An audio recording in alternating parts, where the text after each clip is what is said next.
aku berbicara. Dan jangan memotong pembicaraanku. Aku tak punya waktu untuk mendengarkan kalian.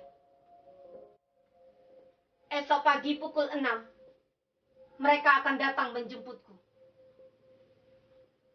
Aku akan sampai pada sebuah tempat di mana aku ataupun kalian tak akan pernah tahu di mana itu berada.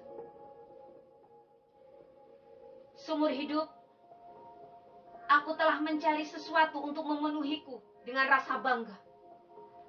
Yang membuatku lebih unggul daripada raja, pangeran, bahkan penguasa. Tapi sayang,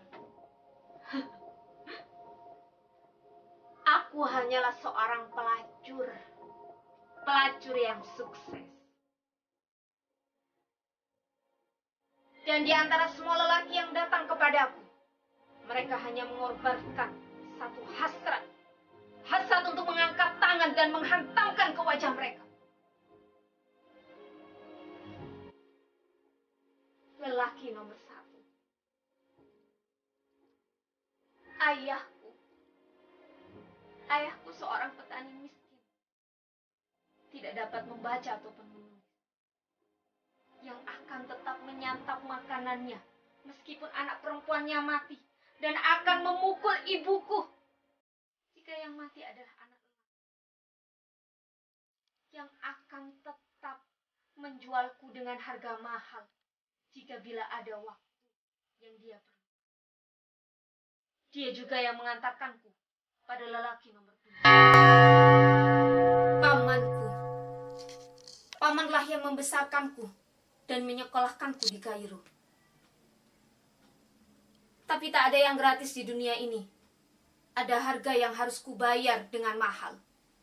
Tubuhku. Aku harus siap melayani paman setiap paman menginginkanku. Aku bisa merasakan setiap malam ketika senti demi senti paman menggerayai tubuhku, mengelus rambutku dengan penuh nafsu. Paman, paman, paman. Tapi aku hanya bisa diam atas nama balas budi.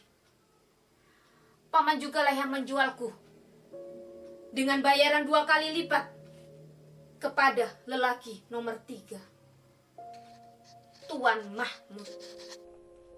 Tuan Mahmud, lelaki tua bangka yang berumur lebih dari 60 tahun, yang terdapat bisul bernanah di lehernya, yang siap memuntahkan makian setiap kali aku dianggap melakukan kesalahan. Hingga suatu hari dia menemukan sisa makanan di dalam sampah. Firdaus? Apa ini, Firdaus? Kau buang sisa-sisa makanan. Berdebah kau, Firdaus! Berdebah! Wanita macam apa kau ini? Wanita macam... Tuan Mahmud memukuliku. Wajahku, kepalaku, tubuhku. Aku pergi dari Tuan Mahmud menuju jalanan yang sepi. Jatuh dari satu tangan lelaki ke tangan lelaki yang lain. Dengan berbekal ijazah menengah atas, aku diterima di sebuah perusahaan selama 3 tahun. Disitulah aku bertemu dengan lelaki selanjutnya, Ibrahim. Ibrahim, pria baik hati yang lemah lembut dan perhatian. Hari itu kami bertemu dan mengungkapkan rasa kami masing-masing. Kami menyerahkan diri satu dengan yang lain dalam satu pelukan yang hangat, dalam dan tenang. Seolah-olah dunia hanyalah milik kami berdua. Aku bisa merasakan setiap hembusan nafasnya dan kemesraan yang dia berikan. Keesokan harinya, temanku bertanya, Firdaus, apakah kamu sedang jatuh cinta? Seperti ada yang memancar di wajahmu. Aku? Ya, aku jatuh cinta. Saat itu pula aku melihat segerombolan orang mengelilingi Ibrahim. Sayup-sayupku dengar di antara mereka berkata, "Selamat Ibrahim, karena telah bertunangan dengan salah satu anak dari direktur." Hari itu, hatiku hancur, remuk. Aku tak pernah merasa senista ini. Menjadi pelacur sukses dan dibayar itu lebih baik daripada harus mencintai dan memberikannya secara cuma-cuma. Kini, aku melanjutkan duniaku menjadi pelacur sukses yang berjaya. Maka datanglah saat itu lelaki nomor 5, Marzuq. Marzuq, seorang germo papan atas. Kami berbincang-bincang cukup lama. Dia memintaku untuk menjadi budaknya. Tapi aku menolak. Dia berkata, di dunia ini hanya ada 2 orang, menjadi majikan atau menjadi budak.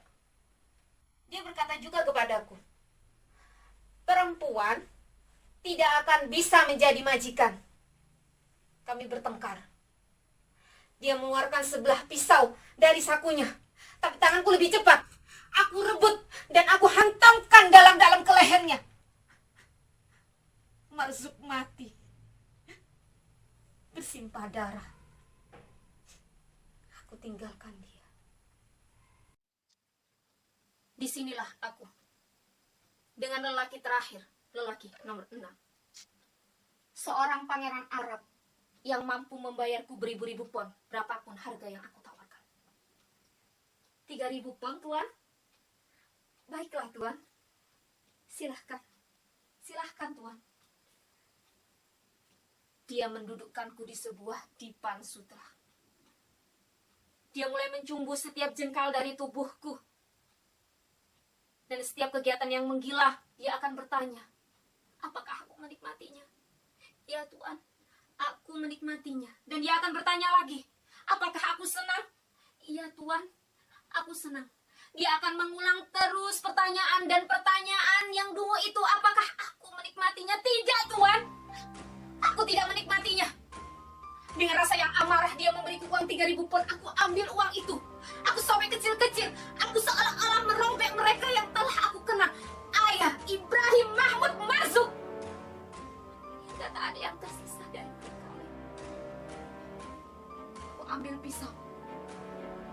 Dan ketika dia mulai menanyakan apakah aku mampu untuk membunuh seekor orang, aku memang tidak mampu membunuh seekor orang. Tapi aku mampu membunuh seorang lelaki. Lelaki yang dia peroleh uangnya dari rakyat-rakyat yang menderita untuk diberikan kepadaku, seorang pelacur. Dia menertawakanku dan meremehkan. Aku semakin menggila, dan ketika akan kubunuh dia, datang segerombolan polisi menangkapku dan memenjarakanku. Maka disinilah aku, di sebuah ruangan sempit, menunggu untuk dibunuh oleh mereka. Aku tak takut. Mereka yang takut aib mereka akan terbongkar. Beberapa dari mereka datang kepadaku. Mereka berkata, kamu bisa saja, Firdaus, meminta atau memohon surat permohonan maaf kepada presiden. Yang menolak, aku lebih baik mati atas kesalahan yang aku perbuat daripada kesalahan yang mereka perbuat. Dan untuk kalian, perempuan, sama sepertiku, jadilah seperti diriku, yang mampu untuk berbicara akan sebuah kebenaran, yang akan dihargai oleh mereka yang mendengarkan, dan tak akan pernah diremehkan. Jadilah seperti diriku untuk berkata benar